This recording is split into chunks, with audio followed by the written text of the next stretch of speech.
What do you say, everybody? Welcome to Last Call with Jake Coker right here on The Next Round. Like and subscribe, thumbs up, get in the comments section. Be a part of what we do here twice a week with our podcast, brought to you by Pearl River Resort over there in Philadelphia, Mississippi. And I'm telling you, this weather has me wanting to get out and hit some golf balls like Jake. And if you've ever seen me golf before, you'd probably ask me to drive the cart.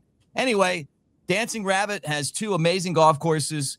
The Azaleas, the Oaks. You talk about Philip M. Steakhouse. You go over there, play some golf, hit the steakhouse. You got table games and slots.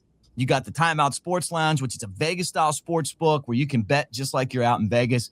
And it's an hour, maybe hour and a half around there from Tuscaloosa, 2 and change from Birmingham. Easy drive, and you guys will love it over there in Philadelphia, Mississippi. So, Jake, let's break down some game tape. Hold on, fellas. Steve. Hey, Jake, you ready to rock? Let's roll, brother. Guess we're calling plays at Pearl River Resort. Wow, Jake's first throw scores. And Steve's got the crowd pumped. Man, they're absolutely rolling. 'Cause I don't have to be me till Monday, Friday, Saturday, Sunday. I ain't gonna face reality. I tell you, Jake's still got game. While Steve keeps rocking aces. Boom, Jake seals it with a pick. Come call your own plays At Pearl River Resort. Let's roll. I don't have to be me till Monday.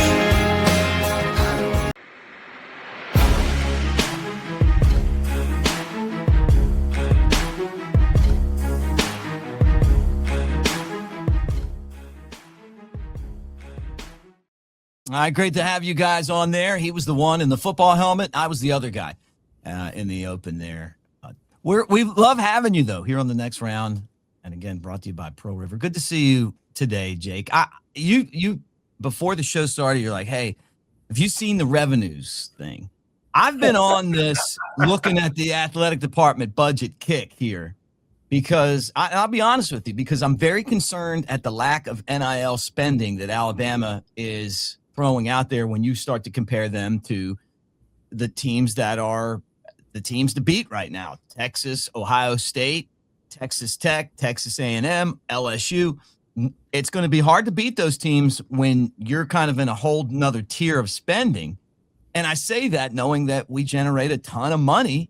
And then you send me this breakdown of where all the money's going. And it's a little more detailed than the one I saw on AL.com. And I feel like the money's there. It's there for football.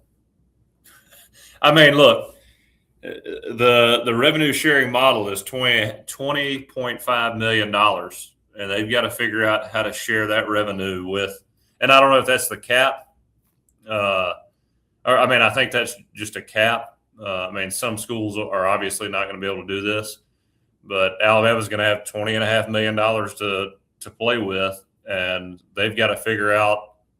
I say they got to figure out. It's pretty obvious. Basketball and football are going to get the most amount of money, but it sounds like the biggest hurdle they're going to have is the Title IX and making sure that. And look, this is just one of those. The facts are the facts. They got to find a way to make the model fair for women under this revenue sharing model. Now, let me say this. Hold on. Let's stop you there because I wanted to debate this a little bit because I know that's the argument. But when Title IX came out, it was a different game. Like it wasn't pro sports. Like we weren't paying players. There wasn't NIL. Like now you look at just the business aspect of this. And from your projections, which is straight out of Alabama's projections, right? Football generated 147, 147,000.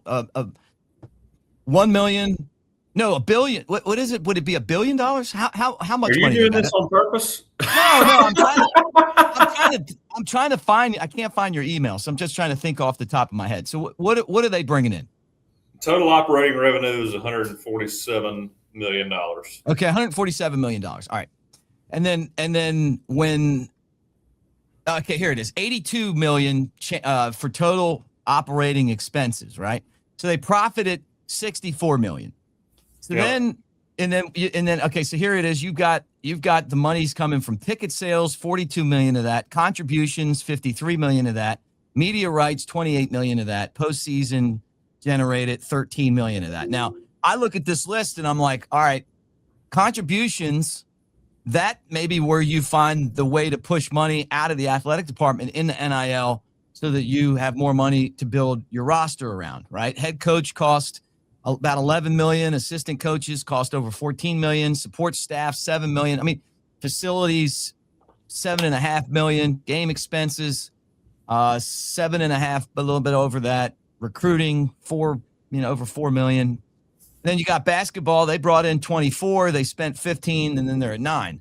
Now, the issue that I have here is that we can talk about Title IX, and I'm fine with Title IX for amateur athletics. Nothing about what we just read there was amateur athletics, right? Because you got to pay all those players to be there. It's a business. Then you look at women's basketball, and they lost almost $5 million. Gymnastics lost over $2 million. You know, when your other sports are losing that much money, to me, I think it Title IX to me is null and void. I mean, Title IX shouldn't be pushed up against football and basketball. It should be pushed up against the other sports that are losing money because it's a different animal. But the total profit in this was only $33 million. Right, because they're wasting so much money on these other sports that are losing. Or those sports either need to make more money or they need to spend less. That's what I'm saying. It's economics. I mean, like we make this a lot more complicated. You know what? You're not flying a charter flight. You're taking a bus, or you're going to go out and raise money, or you're going to win more games. Because if we lose football, and I'm talking about we start to stink again, and I've been there before. Let me tell you something. It's not fun.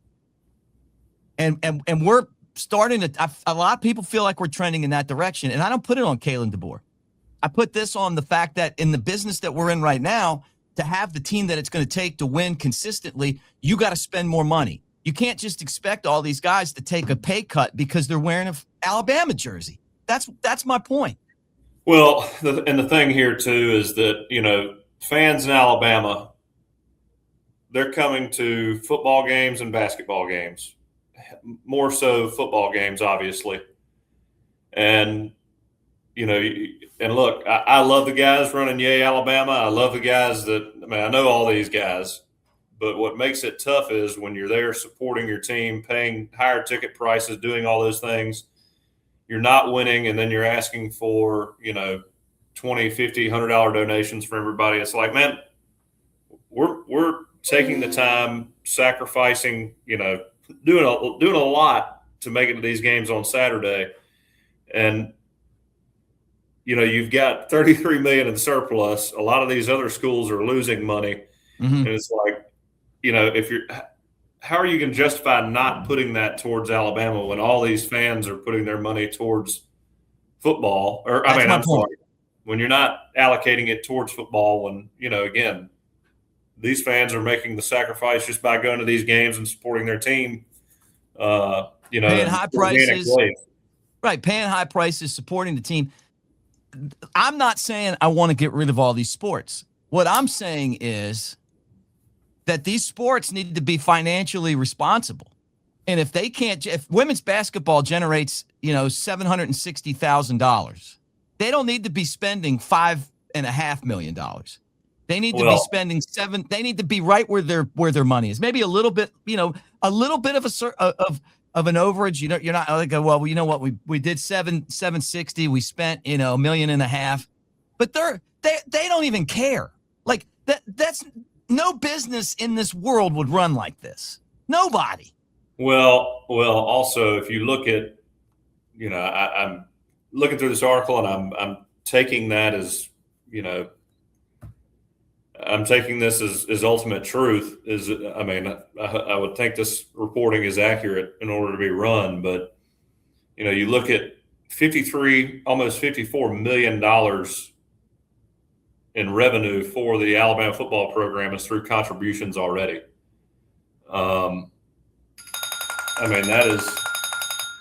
That's more. Let's see. You must have done something. You had a good point because I heard the bell go off, and I agree with you. That's double the revenue that the basketball team makes. Just contributions for the Alabama football team. Oh, I know, dude. But look, So, nobody cares about anything but football. Basketball's fun, but this is a football state. It's a football school. It is football. Now I love Nate Oates. I enjoy basketball. It's a lot of fun. The rest of them, I don't think. If you said, "Hey, how's the women's team doing?" The basketball with Nate Oates can get there, though. It's never going to get rid of it. I love it. It's never going to generate the money that football does. But it's doing fine. It's doing fine. Like it's doing better than fine. If the other sports were responsible fiscally, whether they either raised money or they spent less, we wouldn't be having this conversation. The problem is that if Greg Byrne does not get a hold of this, my fall behind. My thing too here is that from my understanding, Nate Oates doesn't give a shit about a new basketball arena, which that's been the talk of the town for a long time. Right, we do need more. What he cares about is money to pay his players. I know. And if you're winning and you're doing what you're supposed to be doing and you're generating a profit, then to me, that's a no-brainer. You should be rewarded for that. He's brought so much attention to Alabama basketball, done a hell of a job. He deserves some of that money. There's no doubt about it. And now the problem is too, really, you think about it, $20 million. That's a good bit of money. But when you're talking about 85 scholarship guys, I think that's still the scholarship number. $20 million. That's enough to cover most of your starting lineup. But is it enough to keep young guys around? And you've got to split that $20 million amongst football, basketball, and then find a way to be compliant with Title IX with all the other sports. Or get rid of the sports. To me, it's like if Title IX becomes the issue and it's okay to waste everybody's money and us have a bad football team, then I'm just for like, hey, let's just have football and basketball and two other sports that are women's sports that are equal, if that's what the rules are, and move on from it. Like, just because there's a Title IX doesn't mean that you're allowed to be financially ridiculously irresponsible, right? Like this is just financial irresponsibility. Alabama. And if it's not Greg Byrne, it's going to be somebody else that's going to come in there. It's going to be a businessman, and they're going to say, hey, this athletic department is big. It was put together back in a time where we got to take all the money and the players didn't get anything. Now, like every dollar that you're wasting is another player that we don't have that we need. And Alabama's become a feeder school for Ohio State, Michigan, and the Texas schools. And if we don't do something about it, Jake, we're gonna pay the price. We're gonna end up being Ole Miss. We're gonna end up being, and I'm not talking about the good Ole Miss. We're gonna be South Carolina. We're gonna be Tennessee. We're gonna be middle of the pack because we're spending middle of the pack money right now in this Wild West. Well, again, middle of the pack money. You know where that money comes from. It comes from this state, and you got to find a way to juice those revenues a little bit. Sounds like the revenue sharing for football is going to be, I'm trying not to contradict myself. Again, it's all about numbers. Football's the driver. You gotta feed that animal. You got to feed that beast, and the revenue sharing model is the only thing. You want to go against the old boy over here, but Well, I want to say, I do want to say, I want to see Alabama win a national championship under Nate Oates too. So, well, I'm not doing anything with basketball except supporting it. So, and basketball, they did fine. Like they were financially responsible. They didn't lose a buttload of money. They didn't lose any money. They actually made money. They did a great job. Nate Oates is the best coach that we're ever going to have. I wish they would just give him a lifetime contract. They made 24, they spent 15, and they profited 9. That's, to me, another win for Nate Oates. But when you look at women's basketball, $4,669, they waste it. Gymnastics waste it. We're not winning championships anymore in gymnastics. Christy Curry hasn't won anything as coach at Alabama. It's hard for me to get on Coach Murphy, even though they've got a big deficit because they make the playoff every year. They're constantly pushing for, titles. I know they haven't been. They've been to Omaha or where do they go? Oklahoma City. If you're winning, I'm not saying anything. You know what? Hey, you lost some money, but you know what? You're representing us. You're putting yourself in a spot to win. But the women's basketball to me is the one that's like, and baseball too. And I love baseball. Those teams aren't even. They're barely middle of the road competitive. They're not playing for championships. Baseball can't win a postseason game. And they're losing too much money. And that $10 million that they're losing, if we put that into, and some are like, well, you can't do it. Look, nobody's following these rules because there's no cop. Nobody's spending the $20 million. Everybody's the schools that have it are spending way over, and they know there's nothing that's going to happen to them. Well, I know that there's NIL now, but baseball, I always felt like they got screwed on the scholarship count, and I don't know how that works, but a lot of guys had half scholarships, or it wasn't the same. A lot of guys didn't have 13 scholarships, but baseball lost $4,471,000 last year. So, but at least they made $2 million.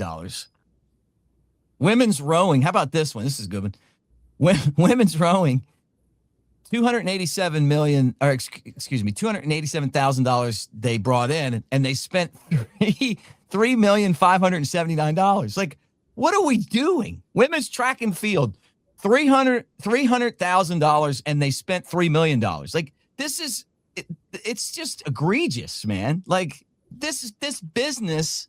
All they got to do is walk over to the business school at Alabama and spend about 10 minutes in there in one class, and you'll figure out that if you make this and you spend this, you normally don't have a job. And is Title IX like, okay, well, it doesn't matter if you don't do your job.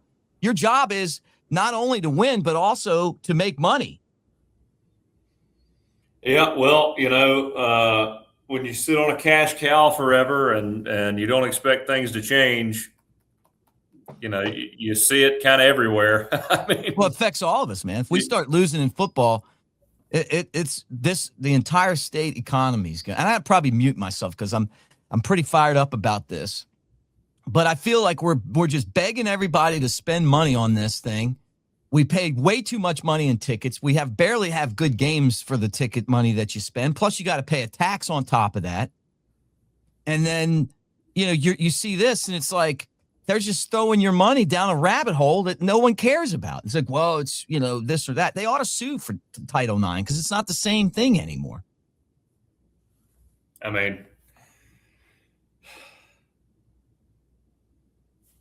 Yeah, that's pretty dead on. I don't know what to.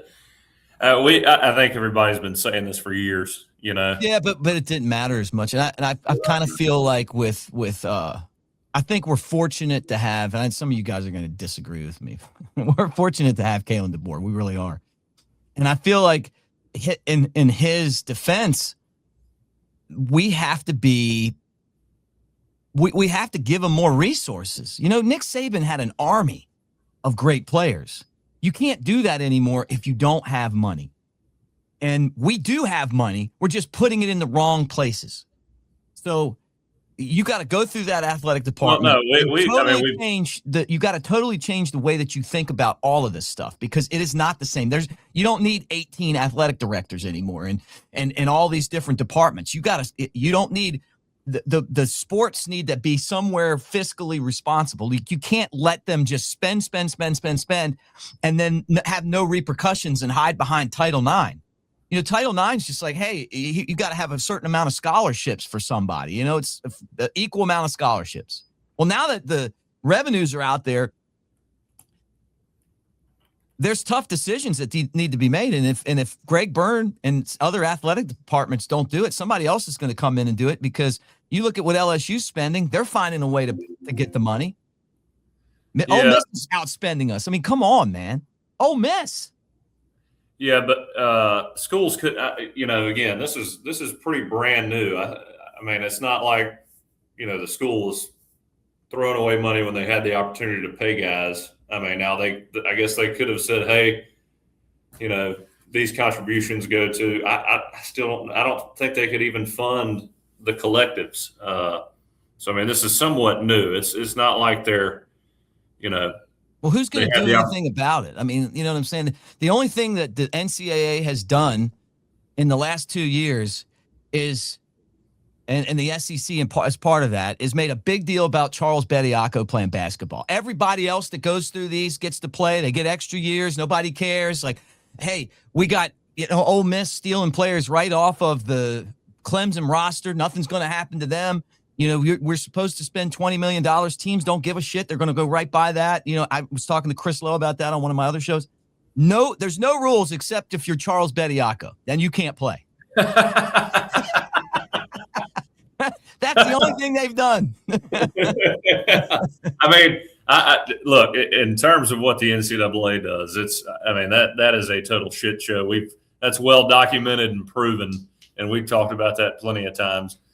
Again, now that we've got the revenue sharing, allowment, I would say that, now we've actually got an opportunity to do something here. Prior to that, I mean, in Alabama, you're not going to raise the money that needs to be raised for, third parties to pay players through NIL. It's just not going to happen here. So we got to figure out another way. But honestly, if you can get the revenue sharing cap up, I mean, I know everybody's going to want to keep it down to protect these smaller schools. That's the big argument. But I think the only way Alabama really and truly competes with Ohio State and all the other guys is you got to get rid of these sports that aren't making money, and you got to use these revenues from football and basketball to pay your own players. Let me say this. That's the only clear-cut way to do it. I agree, and I'm going to say this. This is going to sound callous. It's going to sound heartless. Some of you guys aren't going to like hearing this, but I got to say it. I don't give a shit about the other schools. I don't care about the little school that's trying to put a football team out there, UAB, like Kennesaw State, hey, Sacramento State. I give two shits about you guys. I care about Alabama, the University of Alabama. Blitz, Bama, Blitz, is one of the all-time great Alabama guys says. No, seriously, our revenues are amongst the top 5 or 6 in the country. We have to spend like that because we're falling behind right now. What I saw in that transfer portal when we were getting our ass kicked, and I don't care what anybody says, we did not do well in the transfer portal. You can't lose your best wide receiver to one of the teams that you have on your schedule in your league. You can't lose 2 of your best depth defensive guys to one of your biggest competitors in Ohio State. You got to be able to keep your guys, right? And then go out and buy really good players off other teams. That's how the thing works with teams that are going to win championships. Like, you can't put this on Kalen DeBoer and his staff and be like, well, you know what? We expect him to be Nick Saban and win championships when you're not giving him the resources that we have to be what we could possibly be. And that is one of these teams that just outspends everybody on a roster. And we have a bunch of damn good players and depth, which nobody else has either. Well, and I know we're not trying to go that route, just be the highest bidder.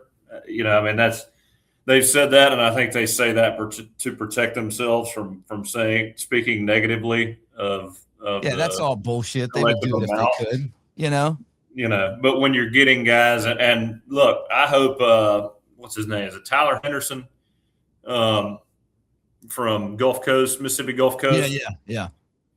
You know, when you're getting guys from JUCO rather than getting them from Texas, Ohio State, you know, those other schools. I mean, hey, we used to get those guys prior to NIL. Jamison Williams, one of the best receivers we've had in the last 5 years, 6 years, playing for the Lions now. I mean, You ever heard of a guy named Jahmyr Gibbs? Yeah. We wouldn't have got him. We wouldn't have got him now. We would have had to pay him, you know? I guess if Saban was there, you would have, because Saban could have generated the money. But, you know, that's not a shot about DeBoer, but to win, you got to have elite talent. It's a reality of the situation. That's right. And it is what it is. And it's the same thing I just said about Nate Oates. Yep. Nate Oates doesn't give a damn about anything but winning. Okay. And let me just look at this. This is a Daniel Moore print. You are on the print right there. You're the guy in the middle. Okay. I just let me switch here, because I want to talk about this print in an NIL, and just from the NIL standpoint. The guy diving for the touchdown is a man by the name of Kenyon Drake. Yeah. I love Kenyon Drake. He was on our show this past year. You played football with Kenyon Drake. Kenyon was like, what? We had Derrick Henry on that team. We had Kenyon Drake. Would you have been able to have Derrick Henry and Kenyon Drake on a team without money these days? No. Who were the other running backs on the team? Damian Harris was there. Yeah, Damian Harris, another really good running back. Would he have been there? That guy right there, Marlon Humphrey. Dad was a great football player. He's in the NFL. He plays for the best team in the NFL, at least historically, the Ravens. Williams, Ryan Anderson. I mean, yeah, right. Yeah. Was there a guy named Jonathan Allen on that team? Yeah. I mean, like Ryan Kelly. Right. Think about your offensive line. I mean, just think about the guys protecting you. They were the best in the country at it. You had a great O-line, right? Would you agree with that? Yeah. Yeah. And how much money would it cost to keep all of those guys now? And that's what it takes. That's what it takes. Back then, with the depth we had, and you know, I mean, and keeping the young guys too. Yeah, right. I mean, I would think. I mean, it's all comparative, right? So, I mean, it would have to be. Again, I even back then, I don't care. Like, you would probably have to have $50 million to pay all those guys. Right. And you know what? We could do that. And we could do that if we were financially responsible.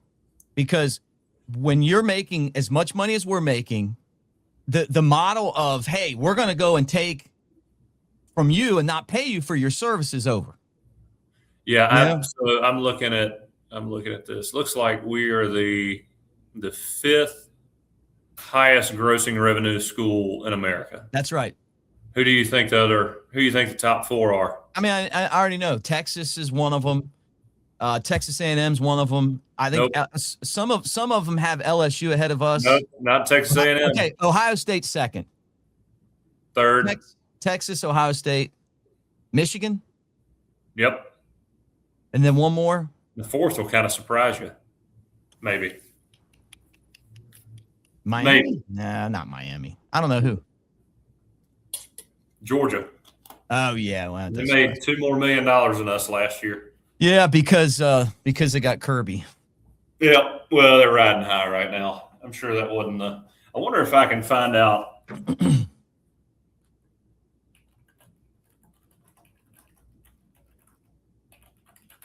But my point is this: is that I'm sorry to say this, but we have to rethink the way that we do everything. Like because if it's $50 million,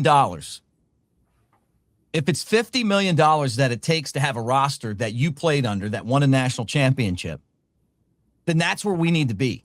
We need to be at 50 million. If Ohio State and Texas are paying 50 million, guess what, guys? We got to get to 50. Like. Well, and I'd say that until they come up with rules, that's who we're competing with. And at Alabama, Jake, and you know this, like You win an SEC championship, but you don't win a national championship. That's not a successful season to a lot of people. Like, it's about that. It's about the trophy that you hold up at the end of the season. And I'll be honest with you, like, we're not there. So,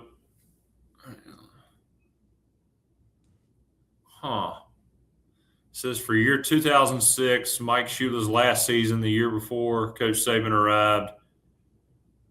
See, I don't know if this is just football or not, but in 2006, the total athletics revenue was $87,589,777. Yeah, I've heard that.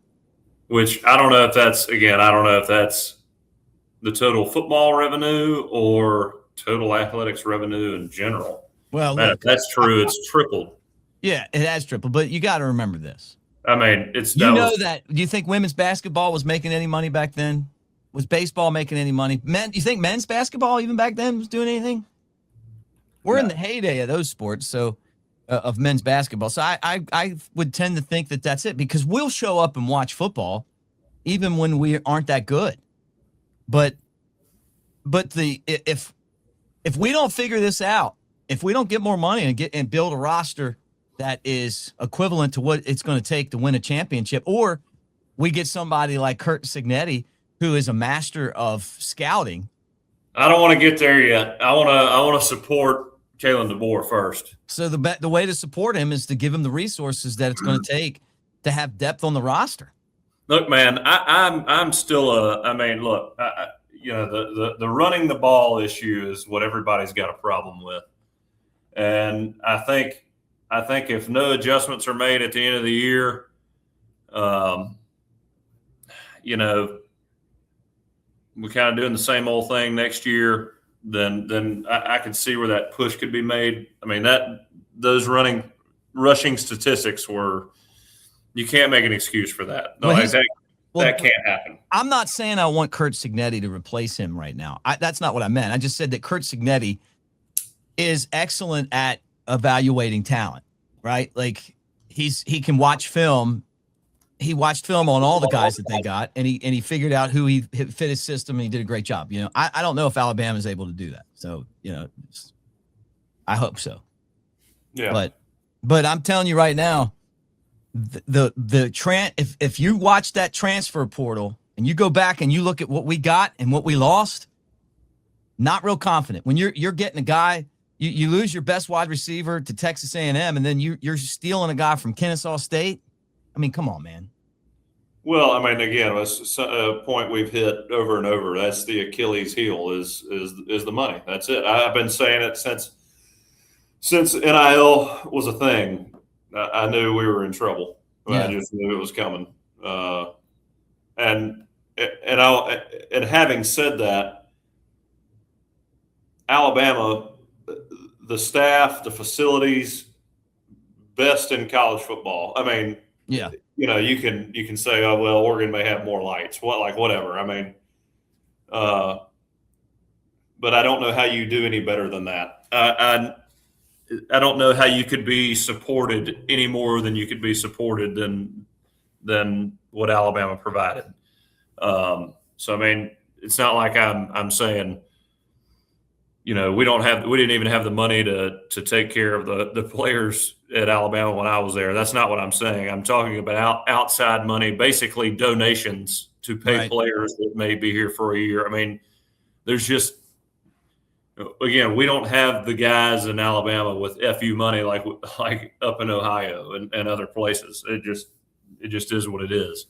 But we have money. Look, we have money. We don't have to go and beg everybody for money. You just saw where we have money. Like, it's the way that you distribute the money, the way that you move the money. Be creative and figure it out. And it's not like the NCAA is going to come down on you. They can't. The only thing that the NCAA can do is tell Charles Bediako, of all these players that have been pros, he's not allowed to play. The rest of you pros can play. You can get an 8th year of eligibility to be a quarterback at Ole Miss and Tennessee, and play 18 years of college football, but God forbid you're Charles Bediako.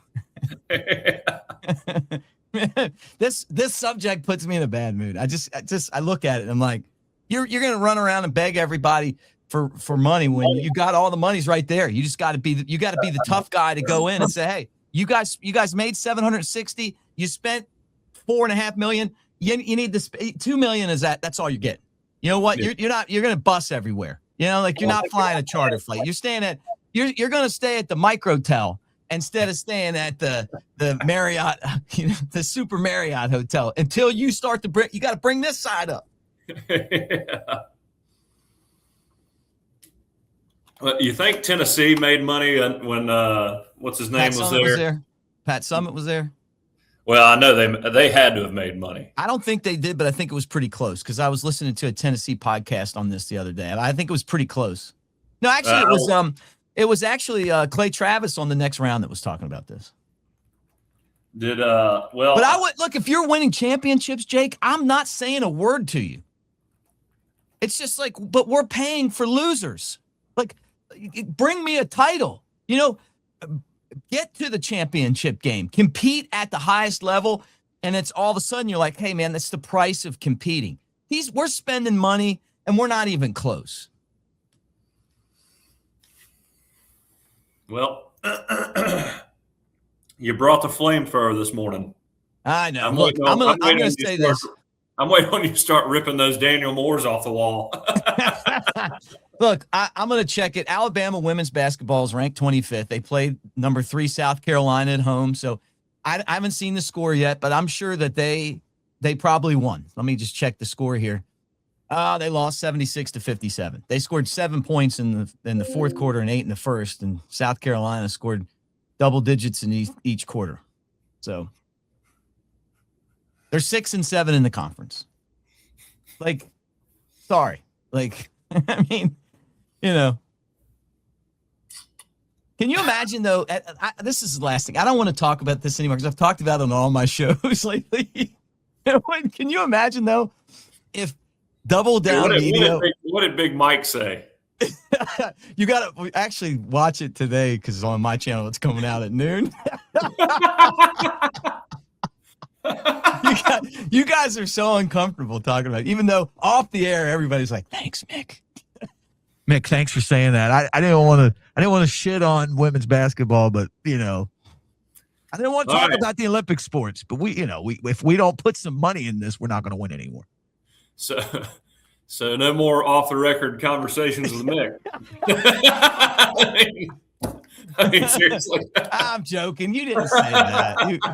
I was talking about Mike. He's not here. I'm just kidding. Nobody said that, but you know what I mean, man. Hey, change the subject. Let me tell you guys about our friends at Patriot Roofing and Builders. We got fired up today, but we didn't forget about Will and Justin, and they're not going to forget about you either, man. These guys got you covered. You're talking about unlimited home builder's license. They can do total home renovations. That's roofing, siding, gutters, windows, and full home renovations, free inspections. If you got a question about your roof, 205-919-4494, and Will or Justin will get back to you. And they're also Bama fans. So I'm sure that if we got Will or Justin on the show and we were like, hey, man, you guys make 760, but you spend $5 million. How long are you guys in business? How many years? If that's your business model, are the gang at Patriot Roofing and Builders out there doing their thing?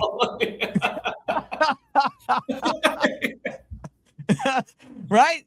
Like that to me sounds like a lot, and not Patriot. I'm not talking about Patriot. I'm just talking about women's basketball. If they were a roofing company, there'd be a lot of no-show work being done. You know what I mean? Like I paid for a roof and nobody came. I'm not Patriot though. For the record, not Patriot. At Pat Summitt, I don't believe Tennessee ever made money. They didn't. That's what Clay Travis said. That. But look, they won championships, man. I mean, the name of the game at Alabama is jewelry. You got some of that. How's it feel when you put those rings on your hand? That's a good feeling. It's a good feeling. How about when the season's over and you guys won, and you got that. You're holding the trophy up on stage. Golly. I'm looking at Caitlin Clark at Iowa. It looks like they didn't really make money. Really? She's probably the most. That's got to be. That's well-known. that's hard to believe. Well, I mean, like, look, they don't have TV revenue. They don't have, like, it's not like it's now. Caitlin Clark, everywhere she went, was a rock star, but I'm just saying, like, it takes that for years, man. Like, there's the private contributions and like Olympic sport. Like, I don't know when we decided to turn Olympic sports into professional sports, and what I mean by that is when did we say, because football generates $1 billion, that women's basketball gets to travel around like they generate $1 billion, and track and field and baseball and, whatever. I mean, like the whole point of what I'm saying is you can play these sports for a lot less money. Everybody can. And that may be what happens. If football is the one generating all the money, then football, and now all of a sudden it's affecting our roster because we don't have the players to be successful like we want to be, then you're going to have to cut back in other areas, because coming to us and begging us for money when I'm looking at these projections is ridiculous, man. It's just not fair. It's not fair to the person that works their ass off every day to be begged for money when it's right there in front of our face. Yeah, I'm also, I guess the media rights, the media rights for women's basketball, that revenue is not very high. So I don't think it really, she generated a lot of revenue for some of these networks. That's for sure. Who's that, Pat Summitt? No, Caitlin Clark. That wasn't. Oh, yeah, right. And Iowa didn't receive a proportionate amount for that. Yeah. I mean, that they goes needed another year of Caitlin. But it's kind of like you said. It takes consistency being that good, because I mean, obviously, if you got Caitlin Clark for 10 years, and you can negotiate those media rights due to the amount of views. I mean, but Caitlin Clark's gone. I haven't heard of Iowa since. I haven't watched an Iowa basketball. When Caitlin Clark was playing, I was watching. I really enjoyed watching her play. Yeah. Loved watching them play LSU. Mm-hmm. That was a good matchup.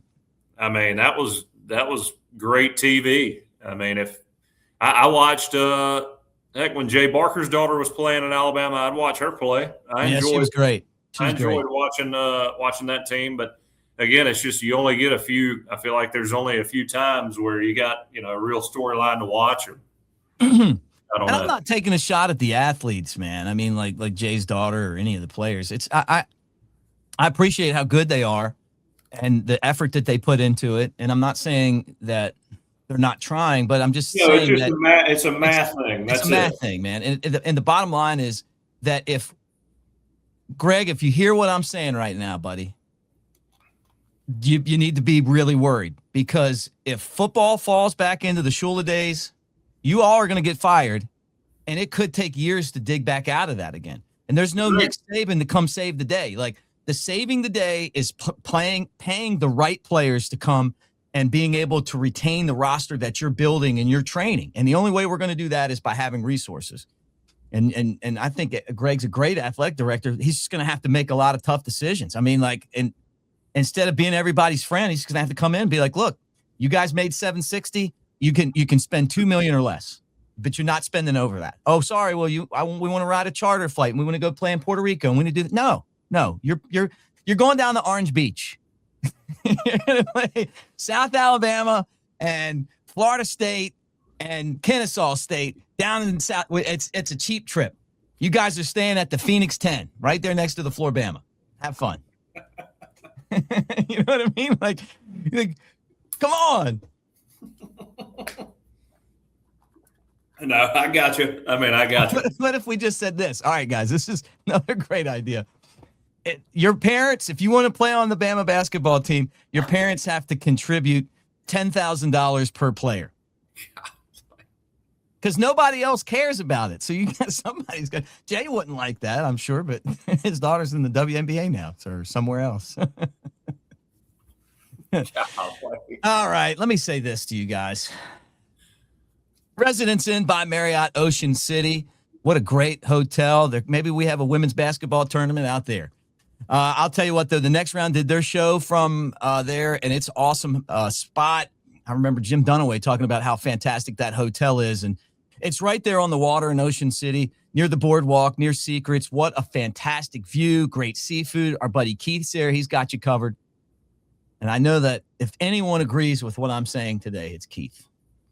At least I hope so. Hey, how about that? Hey, how about that Alabama-Arkansas game Wednesday night? Yeah. Hey, look. That was awesome. I was glued to that TV the entire game. Well, I say that. Early on in the game, I was like, I'm going to turn this off. I mean, this is driving me nuts. When we were losing? Half. Are you I just froze a second. Are you a fair weather fan? Like when things aren't going well, you turn it off? No, I become a pissed off fan. I mean, I think that's fair. I mean, you're not going to catch me switching and pulling for Arkansas over Alabama. You know, no, I mean, you put on like the hunting channel. Yeah, that's right. That's right. Yeah, take my mind off a little bit. You get those that turkey call out that Barry Buckner from Tuscaloosa Hyundai gave you, and you sit there and like, get your mind off the game. Then you get an alert that it's close, and you turn it back on. Oh yeah. That's a great game. No point in being pissed off for 30 minutes. No. No, but I thought it was going to be one of those games because we needed that one bad. We did. That was a great. I think Nate Oates is fantastic, man. Absolutely love the guy. Like, love the way the team plays. And this isn't one of those years where everything fell into place, but they fight their ass off, man. They're a good, really fun team to watch. Let me see what the Alabama basketball revenue was like before Nate Oates. This is a very very interesting topic. Because I've never really thought about,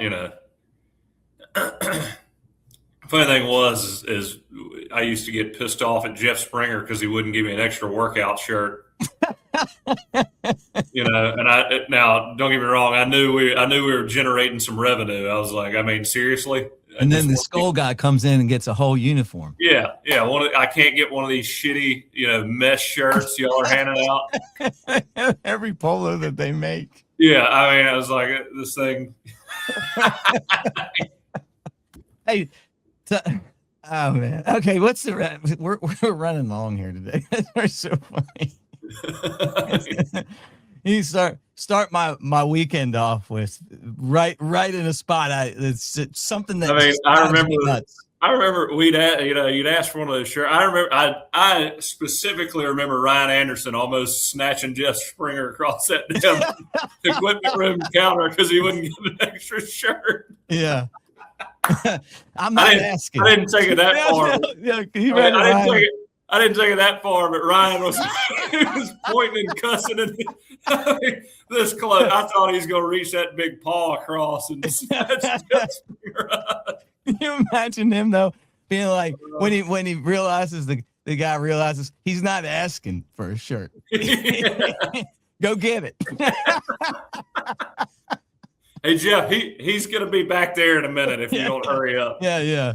You're not gonna like this. So just go get the extra tea, Like them running around like they don't have any money for extra t-shirts. And the players aren't being paid anything. But we got, I don't know. I could get into this all day, man. Hey, since Nate Oates arrived, they've doubled the revenue or doubled the profit. Oh, it's a different program now. But we talk about basketball on here, and, nobody cares, man. Football drives the bus, dude. Like, well, that's what I feel like you almost have to do some kind of feasibility study and see which sports, have the opportunity to make the most. And then you just got to market the hell out of them. I mean, like Nate Oates, at the beginning of the year, he's playing schools that we never thought about playing. We're not playing, the tune-up games. We're playing, UConn, Purdue. I mean, whoever, whenever, he's ready to play them. and it's completely changed the mindset of Alabama fans, because it's fun to watch those games. You don't have those garbage games at the beginning of the year. Mm-hmm. You know, you're starting off hot right off the bat, and everybody's excited to watch it. There's no fear. It's like Bobby Bowden at Florida State. Anybody, anywhere. I mean, that's how he got that program going. That's right. Well, Nate's awesome. I can't wait to talk basketball, which I'll be at Pearl River Resort March 5th and 6th. Maybe I can, I know you're not going to be around, but maybe we can get you remote to preview the basketball tournament, which is coming up. SEC, NCAA. I enjoy that tournament probably more than the NCAA tournament when we're good. Yep. Well, look, buddy, again, I want to say thank you to the gang at Patriot Roofing and Builders, 205-919-4494. These guys got you covered. You call Will or Justin, they're going to answer the phone. They can do roofing. They can do windows, siding, total home renovations, and they're Bama guys. They're going to take good care of you. And then we're brought to you by Pearl River Resort, Philadelphia, Mississippi. The Azaleas, the Oaks, 2 amazing golf courses there at Dancing Rabbit. Have you started playing golf yet? Have you started your professional tour of celebrity tournaments? No, I've been. I think one of the last times I played golf was at Steve's tournament. Man, my back is done. Is it? Yeah. I mean, I say that. I'm just stretching a ton, trying to get it back. Been going to physical therapy. You going to Steve's golf tournament this year? Yeah. Hopefully I can play in it. My gosh. God, so much fun. That tournament is like just the whole experience. No, yeah, it's awesome. It's awesome. Yeah, I think that might have been the last time I played. Really? That's crazy. Well, look, you'll see Steve Azar in this commercial to close things up. Jake, always great to see you guys. Thank you guys for listening to me rant. I'm sorry, not trying to pick on women's sports. I just feel like if we don't get our finances where they should be, we're going to be falling behind. And I just don't want us to be out of the championship picture every year because we don't have the talent. So that's how I feel. But anyway, good to see you. Have a great weekend and roll tide. All right, brother. Roll tide. So, Jake, let's break down some game tape. Hold on, fellas. Steve. Hey, Jake, you ready to rock? Let's roll, brother. Guess we're calling plays at Pearl River Resort. Wow, Jake's first throw scores. And Steve's got the crowd pumped.